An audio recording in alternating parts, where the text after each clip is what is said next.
जय हिंद दोस्तों, मैं वीर शाह रिप्लाई टाइप चैनल में आप सभी का फिर से स्वागत है। दोस्तों, आज का ये video Dhruv Rathee expose series के दूसरे पार्ट का वीडियो है।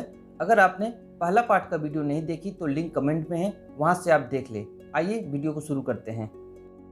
अब आती है नौसिखिया क्लाइमेट एक्टिविटीज ग्रेटा थनबर्ग, जिसे ट्वीट तक लिखना नहीं आता, जिसके बेवकूफ़ी की वजह से लेफ्टिस्ट अंध विरोधी चमचों के मालिक और ब्रेन वाटर ध्रुव राठी के बना बनाया प्लान चौपट हो गया।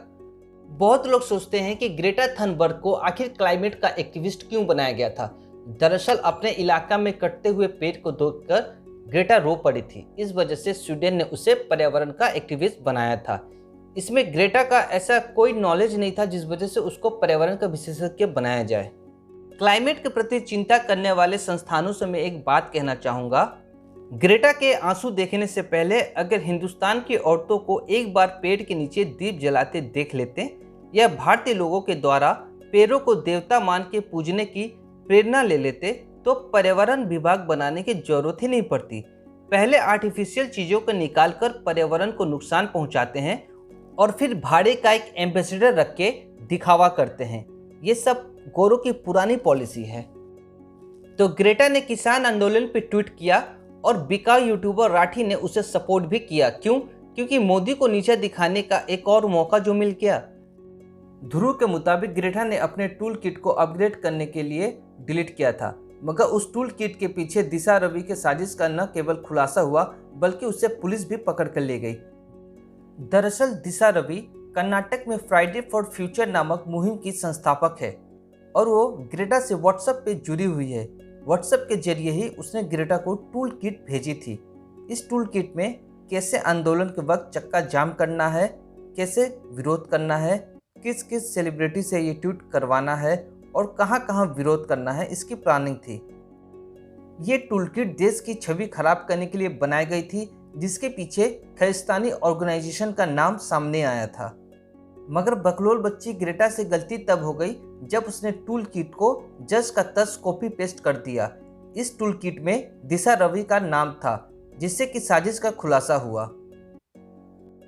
अब क्या बोलोगे पेडमैन राठी भाई कि दिशा सिर्फ 21 साल की है, दिशा नादान है, उसे उतनी समझ नहीं है। मगर तुम्हारी नज़र में तो 16 साल की ग्रेटा बहुत ज़्यादा समझदार है, क्योंकि उसने मोदी गवर्नमेंट के खिलाफ जो बोला है। सवाल तो ये भी बनता है कि किसान आंदोलन की तरफ से ट्वीट करने वाली ग्रेटा ने तब ट्वीट क्यों नहीं किया जब दिल्ली पुलिस दिशा रवि को पकड़ कर ले गई, क्योंकि ग्रेटा को डर था कि कहीं वो भी लपेटे में ना आ जाए। अगर दिल्ली पुलिस के द्वारा ग्रेटा पे कराया गया एफआईआर गलत था तो लता मंगेशकर और सचिन तेंदुलकर के ट्वीट पे महाराष्ट्र सरकार के द्वारा कराया गया एफआईआर कैसे सही हो गया? तो क्या शुरू में जैसा ग्रेटा और रिहाना के सपोर्ट में तुमने वीडियो बनाया था, क्या अब इस साजिश का खुलासा होने पे उसके विरोध में वीडियो बनाओगे? कभी नहीं बनाओगे, क्योंकि इसकी क्रेडिट कहीं ना कहीं मोदी जी को चली जाएगी। वाह भाई वाह, जो मोदी के खिलाफ बोले वो समझदार और जो पकड़ा जाए वो नादान। खैर, अब दिशा के वकील ने कोर्ट में एक फाइल दिया है। दिशा चाहती है कि दिल्ली पुलिस जांच करे, मगर अपने जांच को मीडिया तक शेयर ना करे। अरे भाई, क्यों ना करे, लोकतंत्र है। अच्छा, बदनामी होती है। टूल किट तो विदेश में बैठे ग्रेटा को शेयर कर सकती हो, मगर पुलिस अपने जांच को मीडिया से नहीं शेयर कर सकता। भाई वाह, यहाँ तो तुम लोगों ने लोकतंत्र के नाम पे अपना अलग का क्लब खोल रखा है। और मीडिया में शेयर करने से जिससे तुम्हारा स्टेटस खराब होता है, वैसे ही तुम्हारे टूल किट वाले प्लान से देश का भी स्टेटस खराब हो रहा था। सब जानते हैं कि कहीं न कहीं खालिस्तानी किसान आंदोलन को हैक करने की साजिश रच रहे थे, जिसके इशारे पे ये सारे खेल रचे गए। मगर पेडमैन राठी इस पे वीडियो नहीं बनाएंगे, क्योंकि ऐसा करते ही इनकी पेमेंट जो आनी बंद हो जाएगी। आज का सबसे मेन सवाल है, ध्रुव राठी ब्रेन वॉश कैसे करता है? इसका जवाब इन दो वीडियो में छिपा है। 26 जनवरी के दिन लाल किला पे होने वाली घटना पे खुद राठी ने इसे प्रशासन और गवर्नमेंट का चूक बताया था।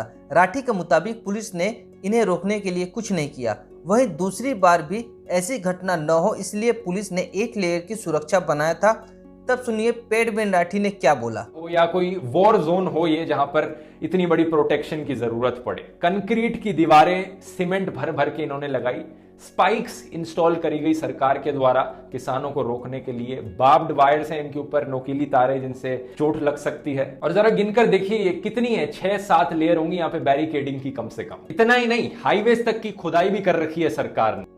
ध्रुव राठी के इस ऑडियो का जवाब मैं एक वीडियो से देना चाहूंगा। दुश्मन सिर्फ बॉर्डर के उस पार नहीं होता, घर के अंदर भी होता है। घुन दीमक बन के जीता है।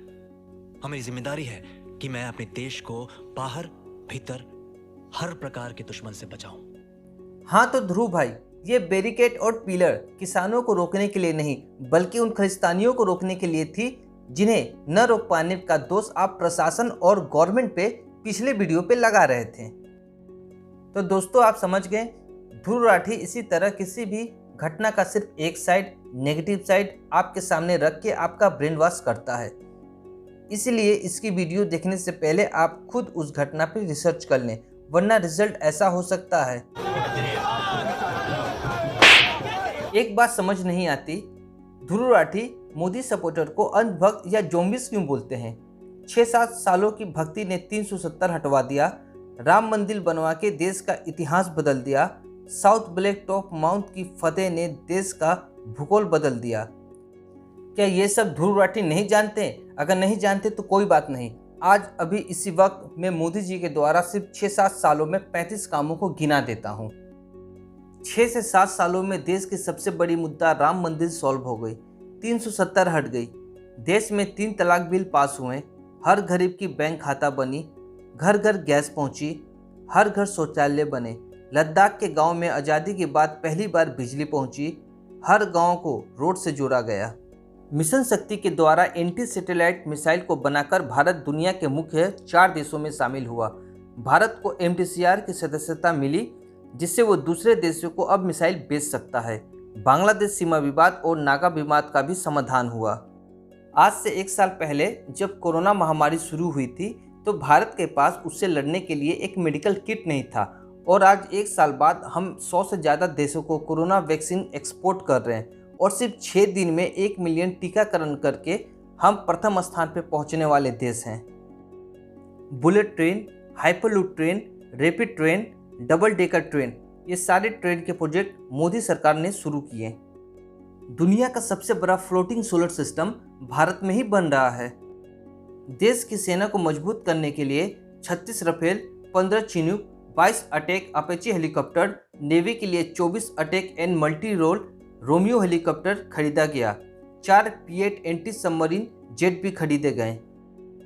इसके अलावा भारत अपने 5th जनरेशन जहाज एमका पे जोरों से काम कर रहा है, और नए तेजस जो ड्रोन फायर करेगा जिसका नाम कैट वॉरियर होगा, उस पर भी काम तेजी से चल रहा है। इसके अलावा इजरायली गन तेवर और AK-203 की फैक्ट्री भारत में लगाई गई है। इसके अतिरिक्त भारत अपने स्वदेशी 83 तेजस के लिए 48,000 करोड़ का टेंडर भी दे दिया है। सैमसंग ने अपने सबसे बड़ा ब्रांच को भारत में ही खोला है। आज इसरो दूसरे देशों के सैटेलाइट को लॉन्च करके देश का नाम रोशन कर रहा है। इसके अलावा अमेरिका से 22 ड्रोन, 114 लाइट होइजर तोपे और साउथ कोरिया से 100 K9 बर्ज सेल्फ ऑटोमेटिक गन खरीदे गए हैं। चीन से लगने वाले बॉर्डर पे भारत की तरफ से 100 से ज़्यादा रोडें बनाए गए। डोकलाम में भारत की वजह से चीन पीछे हटने को भी मजबूर हुआ था। तब हमें एक नए भारत का दर्शन हुआ था, जिसकी छवि 1962 में नेहरू जी ने खराब कर दी थी।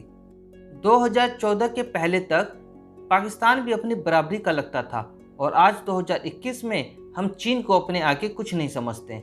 GST, नोटबंदी, सर्जिकल स्ट्राइक, एयर स्ट्राइक, ये सब 6 सालों की देन है, जिस वजह से पाकिस्तान की कमर टूटी, घाटी में पत्थरबाजी कम हुई और 370 धारा हट गई। हालात ये हैं कि कश्मीर लेके रहेंगे कहने वाले पाकिस्तान आज खुद टुकड़े टुकड़े होने के कगार पे पहुंच गया है। कुछ सालों में हॉल और DRDO अपने फाइटर जेट्स को दूसरे देशों को बेचना शुरू करेंगे, जो बहुत बड़ी बात है। इसके अलावा भारत में भारतमाला, सागरमाला और 4 धाम प्रोजेक्ट पे तेजी से काम चल रहा है, जो चारों धाम को आपस में जोड़ेगा। कोरोना की वजह से साल भर रेल बंद रहे, उद्योग बंद रहे, फिर भी 80 करोड़ जनता को मुफ्त में भोजन दिया गया। किसानों को मिलने वाली 6,000 रुपये बंद नहीं हुए और सरकारी कर्मचारियों को भी वेतन दिया गया। चमोली में हुई घटना के बाद 30 मिनट के अंदर ही रेस्क्यू टीम को रवाना किया गया था, जबकि 2013 में केदारनाथ में आई बाढ़ के बाद यही करने में पुरानी गवर्नमेंट को 24 घंटे से ज़्यादा का वक्त लगा था। मैंने इस प्रोजेक्ट में सरदार वल्लभ भाई पटेल जी की जो दुनिया की सबसे ऊंची मूर्ति है उसको नहीं जोड़ा, क्योंकि वह मूर्ति मोदी जी के द्वारा गुजरात में सीएम रहते ही बनवाए गए थे। ध्रुव राठी ये देश के प्रधानमंत्री के द्वारा सिर्फ 6 सालों में किए गए वो काम है जो मौखिक याद हैं। इसीलिए ध्रुव राठी अपने वीडियो में थोड़ा रिसर्च कर लिया करो, क्योंकि अगर हम रिसर्च करके लिखने बैठेंगे तो तुम्हारी उम्र ख़त्म हो जाएगी, मगर मोदी जी के द्वारा किए गए काम बिल्कुल ख़त्म नहीं होंगे। अगर वीडियो पूरा देख ही लिए हो तो अब ये भी बता दो कि असली अंधा कौन है, भक्त या चमचे? क्योंकि 6 सालों की भक्ति ने देश का भूगोल बदल दिया, मगर 70 सालों की चमचागिरी पार्टी का एक अध्यक्ष तक नहीं बदल सका। आप जैसे लोग ही मोदी सपोर्टर को भक्त बोल के मोदी को भगवान की कैटेगरी में ला के खड़ा कर देते हो, जो कहीं ना कहीं उन्हीं के लिए अच्छा है। और रही सवाल पेट्रोल के दामों की, तो ये तुम लोगों की पुरानी पॉलिसी है।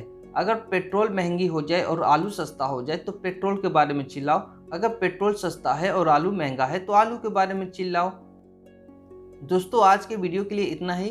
वीडियो अच्छी लगी हो तो लाइक कीजिएगा, चैनल को सब्सक्राइब और वीडियो को शेयर कीजिएगा, ताकि जो अंध विरोधी बोलते रहते हैं थोड़ा उनको भी जवाब मिले।